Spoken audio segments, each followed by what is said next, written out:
Hello everyone. তো বাঁকুড়াতে গিয়ে বান্ধবীর বিয়েতে আমরা কী কী খেলাম সেটা আজ তোমাদের সাথে শেয়ার করব। তো ফার্স্ট ফুচকা দিয়ে শুরু হয়েছে, তারপর আমাদের বান্ধবী ব্যস্ত ছিল তাই আমরা মেন কোর্স খাওয়ার জন্য বসে পড়েছিলাম। এখানকার মেনুটা একটু অন্যরকম, কারণ আমার বান্ধবীরা ছিল বৈষ্ণব, তাই ওদের খাওয়ার দাওয়ারগুলো একটু আলাদা রকম ছিল। তো প্রথমে আমাদের ফিশ ফ্রাই দিয়েছিল, বাট ওটা আমি খাই না, তাও না বলাতেও দিয়ে দিয়েছিল, তাই সাইডে রাখা ছিল। এরপর ছিল মশালা কুলচা, সাথে কাবলি ছোলার ঘুগনি, যেটা আমার দারুণ লেগেছে। আমাদের মালদার ভাষার সাথে যেমন সেখানকার ভাষার একটু পার্থক্য আছে, সেরকম খাবারের আইটেমগুলোরও পার্থক্য ছিল।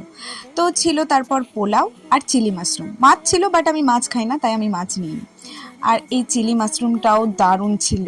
আমি তো প্রথম কম্বিনেশনে খেলাম এরকম পোলাওয়ের সাথে চিলি। যেহেতু মাশরুমের আইটেম আমার খুব একটা বেশি খাওয়া হয় না, তাই এই কম্বিনেশনটা কিন্তু আমার হেভি লেগেছে। তো এখানে ছিল কিছু বোনেরা যারা আমাদেরকে খুবই ভালোবাসা দিয়েছিল, আমরা দূর থেকে এসেছিলাম বলে, তো ওরা তো আমাদের হাই করে দিচ্ছে। এরপরে আমাদের পাতে পড়ে গেছিল আমের চাটনি আর তার সাথে পাঁপড়। এরপর আমরা যেই জিনিসটার জন্য এতক্ষণ ওয়েট করেছিলাম সেটা ছিল চিত্তরঞ্জন। চিত্তরঞ্জনটা কি সেটাই আমরা বুঝতে পারছিলাম না।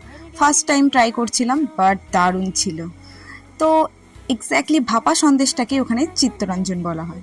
তারপর ছিল ছানার পায়েস, জাস্ট আমি বলে বোঝাতে পারবো না, যারা ট্রাই করেছে তারা জানে কতটা টেস্টি। আর তারপর ছিল আইসক্রিম। তারপরে হচ্ছে আলু।